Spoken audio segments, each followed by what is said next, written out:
Salut, c'est Alexis. Dans cette vidéo, je vais t'expliquer comment bien exposer tes vidéos.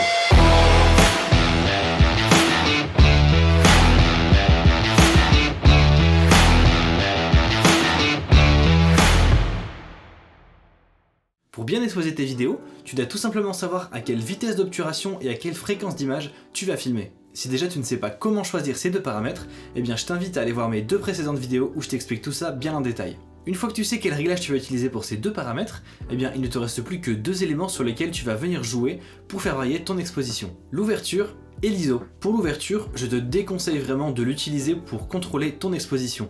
Si tu fais ça, tu risques en fait de te retrouver avec une profondeur de champ qui ne sera pas forcément adaptée à ce que tu as envie d'utiliser ou qui ne sera tout simplement pas adaptée à l'attention que tu as envie de donner dans ta scène. En vidéo, ton ouverture ne va en fait servir qu'à une seule chose, c'est avoir un contrôle sur ta profondeur de champ. Ça va donc en fait influer sur ta zone de netteté et donc sur ton flou d'arrière-plan. Si tu ne sais pas comment bien régler ton ouverture par rapport à la situation, eh bien je t'invite à aller voir ma vidéo où je t'explique justement comment bien régler son exposition en photo, parce qu'en vidéo c'est exactement la même chose. Et il ne te reste donc plus que les ISO. Et bien là, tout simplement, s'il te manque de la lumière, tu n'as qu'à augmenter tes ISO pour avoir la bonne exposition. Et donc là, je te vois venir, tu vas me dire, ok, donc si je veux plus de luminosité, je n'ai qu'à augmenter mes ISO, mais si jamais j'ai trop de luminosité et que je veux justement la diminuer, comment je fais ? Alors déjà, super question, eh bien tu vas en fait venir jouer sur un autre paramètre, c'est la quantité de lumière qui entre dans ton objectif. Et pour ça, il va te falloir un filtre ND. Alors si tu ne sais pas ce que c'est en fait tout simplement un filtre donc en verre à densité neutre. Donc c'est grossièrement comme une vitre teintée ou une lunette de soleil. Et donc ça va en fait te permettre de faire rentrer moins de lumière dans ton objectif sans toucher au réglage de ton boîtier. Dans une utilisation uniquement vidéo, je vais te conseiller de prendre un filtre ND variable, ou appelé aussi VND. Ce sera en fait dans un contexte de vidéo beaucoup plus pratique parce qu'un filtre ND classique, donc c'est juste un filtre donc circulaire ou sous forme de plaque, que tu vas donc mettre sur ton objectif, mais en fait la densité va être fixe, alors que là, en fait ton filtre ND variable, donc c'est en fait en réalité deux couches de filtres, et donc tu vas venir les faire tourner l'une devant l'autre, et en fait ça va plus ou moins intensifier la densité. Et donc avec un filtre ND variable, eh bien c'est tout simplement beaucoup plus pratique en vidéo, parce que en fonction d'une situation à une autre, même à une minute près, il suffit que par exemple tu filmes en extérieur et que le temps soit un petit peu changeant, ou alors que tu aies un ciel nuageux, eh bien la luminosité peut très vite changer, et avec un filtre ND variable, eh bien tu n'as qu'à faire tourner un tout petit peu ton filtre pour mieux t'adapter, alors que sinon tu vas devoir prendre un autre filtre, donc le dévisser, puis mettre le nouveau, le revisser dessus, et ça se trouve, et bien 30 secondes après tu vas devoir rechanger. Donc c'est vraiment pas l'idéal en vidéo. Attention cependant à ne pas prendre un modèle trop bas de gamme, parce que là tu risques d'avoir des petits défauts comme des dérives colorimétriques ou alors du vignettage, ou encore parfois ça arrive aussi d'avoir des espèces d'ombres en X comme ça dans ton image. Pour le coup, tu as beaucoup moins de défauts de ce genre sur des filtres ND donc fixes, mais encore une fois, en vidéo, c'est pas forcément l'idéal. Alors pour te montrer tout ça, eh ben, on va aller faire un petit tour dehors avec la caméra, et puis je vais te montrer ce que ça donne avec et sans le filtre. Donc pour imaginer la situation, donc une situation classique comme là maintenant où je suis donc juste face à la caméra en train de parler, donc avec pas trop de mouvement, et bien donc si tu as bien suivi mes vidéos précédentes, je vais régler à une fréquence d'image de 25 images par seconde et à une vitesse d'obturation de 1/50 de seconde. Et donc du coup là tu peux voir que je suis parfaitement bien exposé, mais là en fait j'ai mis mon filtre ND, et donc en fait, donc encore une fois, si tu as bien suivi la règle des 180 degrés, en fait à partir du moment où tu as réglé ta vitesse d'obturation, tu ne dois plus y toucher. Et donc si tu n'y touches pas, là comme avec un temps comme aujourd'hui, si tu retires ton filtre, eh bien tu peux voir qu'en fait tu as une image beaucoup trop lumineuse, en fait bien trop exposée. Et donc tu vas mettre ton filtre ND, et ensuite tu vas donc, comme là en fait, comme je t'expliquais juste avant, en fait en le tournant tu vas pouvoir régler plus ou moins l'intensité du ND, en fait, l'intensité de la densité de ton filtre. Et donc là on va juste tout simplement venir tourner le filtre jusqu'à avoir la bonne exposition. Voilà, et là on a une bonne exposition.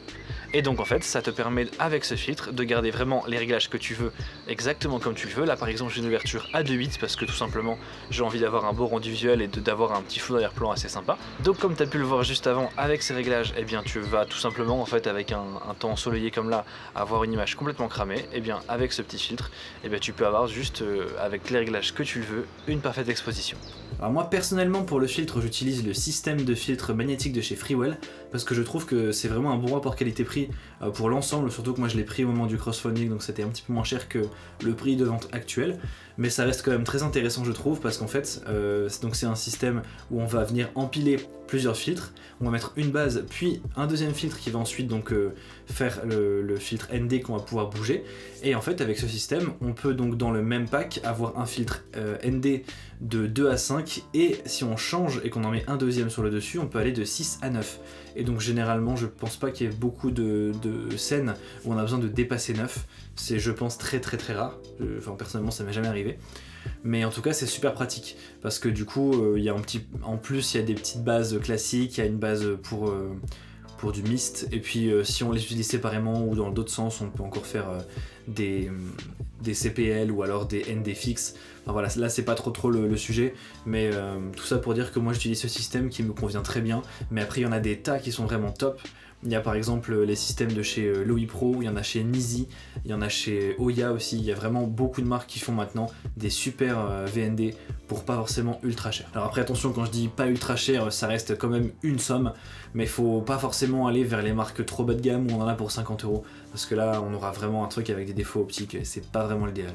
Donc certes pour un petit filtre ça peut quand même être assez cher, mais ça vaut vraiment le coup de mettre plus cher parce qu'on aura vraiment quelque chose de quali. Et alors maintenant, quelques petits conseils par rapport à ces filtres. Alors comme je te l'ai dit déjà tout à l'heure, mais je te le rappelle ici, donc mon premier conseil c'est de ne pas prendre un filtre bas de gamme, parce que là tu risques donc d'avoir des dérives colométriques, des ombres en forme de X et aussi du vignettage, donc c'est vraiment pas l'idéal. C'est vraiment un des accessoires pour le coup en vidéo où il faut quand même mettre un minimum le prix pour avoir quelque chose de quali. Mon deuxième conseil ça va être un petit peu comme avec les objectifs en fait, enfin en tout cas comme les zooms. Pour moi en fait je trouve que quand la plage est beaucoup trop grande, et bien c'est tout de suite plus compliqué d'avoir une bonne qualité sur toute la plage. Et bien ça va être la même chose en fait pour un VND. En gros si tu prends, donc il en existe par exemple qui font de 1 à 9 stops en un seul filtre, alors ça peut donner envie parce que tu te dis avec un seul accessoire finalement je peux tout faire. C'est vraiment compréhensible de penser ça, mais généralement ils seront quand même de moins bonne qualité que si tu en prenais par exemple deux, un qui fait de 1 à 5 ou 6 et un qui fait du coup le reste jusque 9. Il y a souvent des packs comme ça en fait qui vont par deux, comme par exemple ceux que j'utilise ou encore ceux de Polar Pro, ça fonctionne comme ça. Je crois que c'est par exemple de 2 à 5 et de 6 à 9. C'est généralement comme ça que les... on va dire les fils de bonne qualité fonctionnent, et encore une fois c'est un peu embêtant d'en acheter plusieurs parce que du coup ça fait mettre 2 fois le prix, mais c'est quand même vraiment pas négligeable au niveau de la qualité quoi. Parce que si on se retrouve par exemple à avoir une image toute verte ou toute jaune, bah c'est pas foufou quoi. Tu connais maintenant les bases pour bien exposer ton image, et bien maintenant il ne te reste plus qu'à aller essayer tout ça. Et voilà, c'est tout pour cette vidéo comme d'habitude, j'espère qu'elle t'aura plu. Si tu as une question n'hésite pas à la mettre en commentaire, et moi je te dis à plus tard dans une prochaine vidéo, et n'oublie pas, se former c'est bien mais sortir shooter c'est tout aussi important. À quelle vitesse d'obturation et à quelle fréquence... C'était bon, je disais bien là. Des formes d'ombre en X et aussi du vignettage sur l'extérieur donc de ton objectif, puisque c'est du vignettage Alexi. On peut se dire que ouais c'est pas mal parce que du coup on a tout en fait sur le même filtre, mais généralement il y a une voiture. Voilà, je vais reprendre. Voilà, bisous.